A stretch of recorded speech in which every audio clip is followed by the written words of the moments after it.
नमस्कार, स्वागत है आप सभी का। पिछली वीडियो में अपन ने स्वतंत्रता की अर्थ, परिभाषा और उसके रूप पढ़े थे, नकारात्मक और सकारात्मक। आज अपन स्वतंत्रता के प्रकार पढ़ेंगे।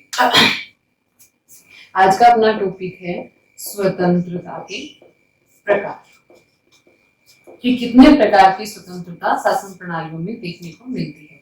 तो सबसे पहली जो स्वतंत्रता है वो है प्राकृतिक स्वतंत्रता।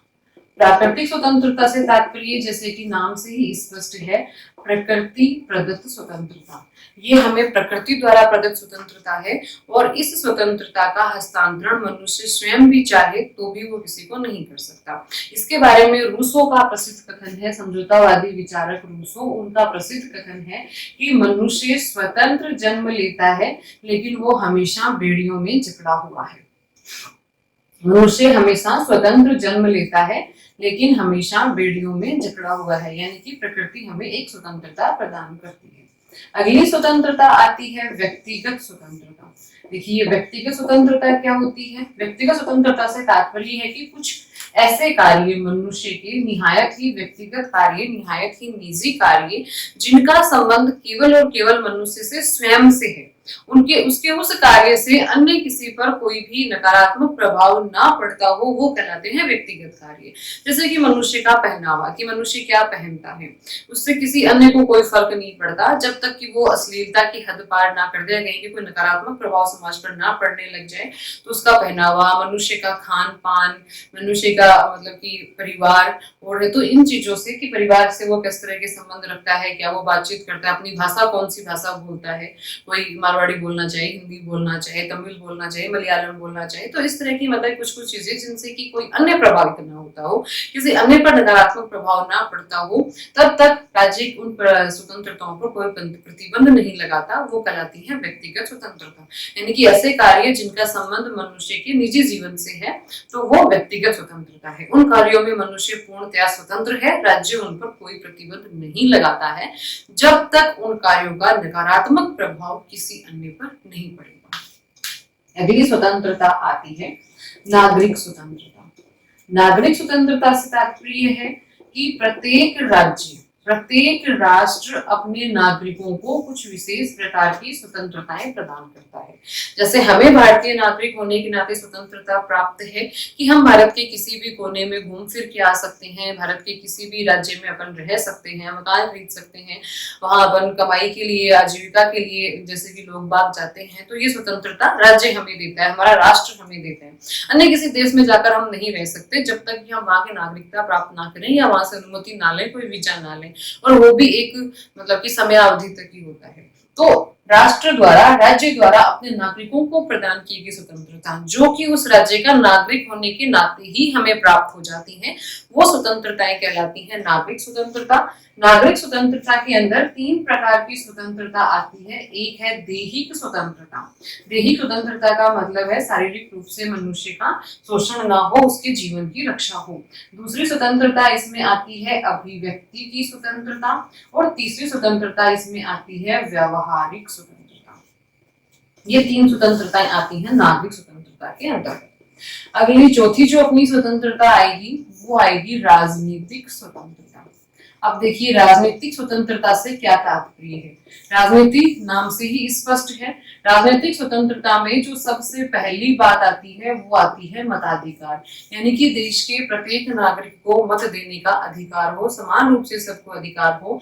दूसरा, चुनाव में भाग लेने की स्वतंत्रता, कि वो चुनाव में भाग ले सकता हो। सत्ता प्राप्त करने की स्वतंत्रता, सही तरीके से वो सत्ता प्राप्त कर सकता है, जीत सकता है और फिर उसके बाद में पद प्राप्त कर सकता है। इस मामले में किसी भी व्यक्ति के साथ कोई भेदभाव ना हो, समान रूप से सभी व्यक्तियों को ये अधिकार प्राप्त हो, ये स्वतंत्रता प्राप्त हो, तो ये स्वतंत्रता कहलाती है राजनीतिक स्वतंत्रता। अगली स्वतंत्रता आती है वो आती है सामाजिक स्वतंत्रता। सामाजिक स्वतंत्रता से क्या तात्पर्य है? समाज के अंदर किसी भी प्रकार के भेदभाव का ना होना, किसी भी कारण से, चाहे वो धर्म हो, चाहे वो लिंग हो, चाहे वो वर्ण हो, आदि कोई भी कारण हो जिसके कारण अन्य किसी भी व्यक्ति को शोषण ना किया जाए, सभी व्यक्तियों को समान रूप से समाज में जीने का अधिकार हो, तो वो कहलाती है सामाजिक स्वतंत्रता। यानी कि व्यक्ति समाज में रहते हुए चाहे कि 100 लोगों के घरों में एक ही अलग धर्म का व्यक्ति क्यों ना हो, लेकिन वो अपने धर्म के अनुसार, अपनी मर्जी के अनुसार, अपनी इच्छा के अनुसार अपने रीति रिवाजों का पालन कर सके और मतलब कि आराम से सुखपूर्वक रह सके, अपने सभी अधिकारों का उपयोग कर सके, इस प्रकार की व्यवस्था आती है सामाजिक स्वतंत्रता में, यानी कि समाज के अंदर किसी भी प्रकार के भेदभाव की अनुपस्थिति। अगली स्वतंत्रता आती है आर्थिक स्वतंत्रता। मार्क्स ये कहता है कि आर्थिक स्वतंत्रता के बिना किसी स्वतंत्रता का कोई मतलब नहीं है। पंडित जवाहरलाल नेहरू ने भी कहा है कि भूखे पेट लोकतंत्र का कोई मतलब नहीं होता। यानी कि आर्थिक स्वतंत्रता का अर्थ ये है कि आर्थिक रूप से अमीर और गरीब की जो खाई है उसको कम किया जाए, आर्थिक रूप से जो विषमता है उसको ज्यादा से ज्यादा मतलब कि कम करने का प्रयास किया जाए, आर्थिक रूप से लगभग स्तर की समानता लाई जाए। आर्थिक स्वतंत्रता को दो अर्थों में अपन समझ सकते हैं, एक है इसका नकारात्मक रूप और दूसरा है इसके सकारात्मक और नकारात्मक दोनों रूपों में अपन इसको समझेंगे।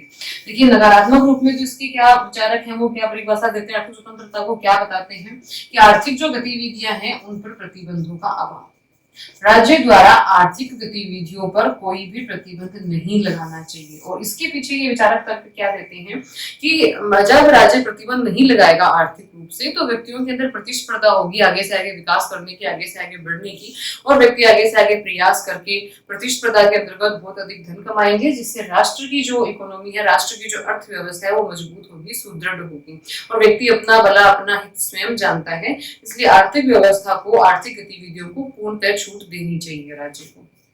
सकारात्मक अर्थों में ये कहा जाता है विचारकों के द्वारा कि आर्थिक विषमता को समाप्त करना आर्थिक स्वतंत्रता है। कि राज्य है वो आर्थिक विषमता को समाप्त नहीं कह सकते अपन, कम करेगा, अधिक से अधिक आर्थिक विषमता को और कम करने का प्रयास करेगा, यानी कि समाज के अंदर ऐसा कोई वर्ग अर्थ के आधार पर नहीं बनने देगा कि एक अमीर वर्ग होकर अपनी अर्थ की शक्ति के कारण दूसरे वर्ग का शोषण कर सके या दूसरा वर्ग उससे दुर्बल रह जाए।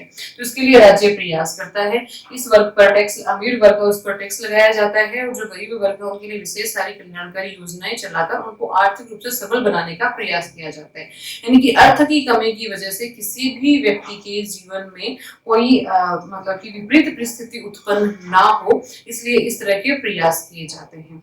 तो ये है अपनी आर्थिक स्वतंत्रता, यानी कि आर्थिक रूप से कम व्यक्ति अपनी मूलभूत आवश्यकताओं की पूर्ति कर सके, अपनी आजीविका के साधन प्राप्त कर सके, और अर्थ के कारण किसी से वो शोषित ना हो, और अमीर और गरीब के बीच की खाई को कम करना। ये सारी की सारी बातें अपनी आ जाती हैं आर्थिक स्वतंत्रता में। आर्थिक स्वतंत्रता के नकारात्मक अर्थ में जो बातें आएंगी वो यही आएंगी कि व्यक्ति को अपने व्यवसाय को चुनने की छूट है, इसमें राज्यों पर प्रतिबंध नहीं लगाता, अपनी आजीविका चुनने की छूट है, वो क्या काम करना चाहते हैं, किस तरह का काम करना चाहता है, कानूनन होना चाहिए। ये नहीं कि व्यक्ति चोरी करके अपनी आजीविका कमाना चाहिए, कानूनन कोई भी व्यवसाय, उद्योग, नौकरी की तलाश की छूट, वो नकारात्मक अर्थ आ गया आर्थिक स्वतंत्रता का। सकारात्मक अर्थ में जो गरीब वर्ग है, जो कमजोर वर्ग है, उसके लिए सरकार योजनाएं चलाता है, कल्याणकारी योजनाएं चलाता है, उनको भत्ता देगी होता है, विभिन्न प्रकार की योजनाएं हैं, तो वो आ गया सकारात्मक अर्थ में आर्थिक स्वतंत्रता की। फिर अपनी जो अगली स्वतंत्रता आती है वो अपन बात करते हैं संवैधानिक स्वतंत्रता की। तो ये संवैधानिक स्वतंत्रता क्या है? संवैधानिक स्वतंत्रता है कि संविधान के द्वारा जो प्रदत्त स्वतंत्रता है, यानी कि संविधान हमें कुछ स्वतंत्रताएं प्रदान करता है, और जो स्वतंत्रताएं हमें संविधान प्रदान करता है उसके ऊपर राज्य भी रोक नहीं लगा सकता, उसके ऊपर प्रशासन भी रोक नहीं लगा सकता। वो स्वतंत्रताएं हमें निश्चित रूप से मिलेंगी ही मिलेंगी, वो कहलाती हैं संवैधानिक स्वतंत्रताएं। जैसे कि भारतीय संविधान की बात करें, हमें मूल अधिकार प्राप्त हुए हैं और उन पर राज्य भी प्रतिबंध नहीं लगा सकता। अनुच्छेद 32 के तहत हम अपने सभी अधिकारों का प्रयोग करते हैं। अगर कोई अधिकारों का हनन करता है तो अनुच्छेद 32 हमें हमारे अधिकार दिलाता है। फिर उसके बाद में अगली जो स्वतंत्रता आती है वो आती है राष्ट्रीय स्वतंत्रता। अन्य सभी जितनी भी स्वतंत्रताएं थी, देखिए वो सारी व्यक्ति की स्वतंत्रताएं थी। प्राकृतिक स्वतंत्रता भी व्यक्ति को मिल रही थी, व्यक्तिगत स्वतंत्रता व्यक्ति के निजी कार्य थे, नागरिक स्वतंत्रता नागरिक होने के नाते हमें मिल रही थी। तो मतलब कहने को जितनी भी स्वतंत्रताएं हमने देखी हैं ये सारी की सारी व्यक्ति को मिल रही थी। ये वाली स्वतंत्रता एक राष्ट्र की स्वतंत्रता है, यानी कि एक राष्ट्र अपने निर्णयों में, चाहे वो निर्णय वो बाहरी रूप से ले रहा हो या फिर वो आंतरिक रूप से अपने निर्णय ले रहा हो, अपने निर्णय लेने के अंदर वो पूर्णतया स्वतंत्र है। अंदर देश के अंदर मान लो कोई उसको कानून देश के अंदर कोई कानून लागू करना है राष्ट्र को, देश के जैसे कि अपने देश के अंदर कोई भी आज कोरोना वायरस को रोकने के लिए जो भी कानून लागू कर रहा है हमारा राष्ट्र, तो हमारे जो केंद्र सरकार है उसके ऊपर किसी अन्य प्रकार का कोई दबाव या कोई प्रतिबंध नहीं है। हाँ, सलाह मशविरा जरूर हो सकता है, अंतर्राष्ट्रीय समझौते हैं उनके बंधन हो सकते हैं, लेकिन फिर भी आंतरिक और बाहरी निर्णय में हमारी सरकार पूर्णतः स्वतंत्र है। अन्य किसी देश के साथ हमें कैसे संबंध रखने हैं, किस देश के साथ संधि समझौता करना है, कहाँ में आयात निर्यात करना है, तो इस तरह के मसलों में देश जहां पूर्णतः स्वतंत्र हो अपने निर्णय लेने में, वो कहलाती है उस राष्ट्र की स्वतंत्रता, राष्ट्रीय स्वतंत्रता। एक और अलग तरह की स्वतंत्रता आती है जिसको कहा जाता है नैतिक स्वतंत्रता। ये देखिए, ये वाली स्वतंत्रता ना तो कोई राष्ट्र देता है, ना कोई संविधान देता है, ना कोई कानून देता है। ये इस प्रकार की स्वतंत्रता है जो व्यक्ति की व्यक्तित्व के अंदर बसती है। हाँ, ये बात सच है कि शिक्षा के द्वारा, उच्च विचारों के द्वारा इस स्वतंत्रता को प्राप्त किया जा सकता है। तो ये होती क्या है ये स्वतंत्रता? नैतिकता की बात करें अपन, नैतिकता में भावनाएं आती हैं, कुछ दया की भावना है, क्षमा की भावना है, प्रेम की भावना है, वात्सल्य की भावना है, सहिष्णुता की भावना है। तो जिस मनुष्य के अंदर इस प्रकार की भावनाएं हैं, दया की, प्रेम की, सहिष्णुता की, वात्सल्य की, निस्वार्थता की, एक दूसरे के साथ सहयोग की, जिस व्यक्ति के अंदर भी ये भावनाएं हैं, वो व्यक्ति नैतिक रूप से स्वतंत्र है। और इन भावनाओं की जगह है, जिस भी व्यक्ति में दया की जगह बदले की भावना माने अपन, क्षमा की जगह प्रतिशोध की भावना हो गई, क्रोध की भावना हो गई, ईर्ष्या की भावना हो गई, असहिष्णुता की भावना हो गई, तो इस तरह की भावनाओं से जो भी व्यक्ति पीड़ित है, जिस व्यक्ति के अंदर भी ये भावनाएं हैं, वो नैतिक रूप से परतंत्र है। नैतिक स्वतंत्रता मतलब नैतिकता की भावना, दया की भावना, प्रेम की भावना, और इस स्वतंत्रता को अच्छी शिक्षा के द्वारा, अच्छे विचारों के प्रसार प्रसार के द्वारा प्राप्त किया जा सकता है। तो ये अपने थे स्वतंत्रता के प्रकार। धन्यवाद।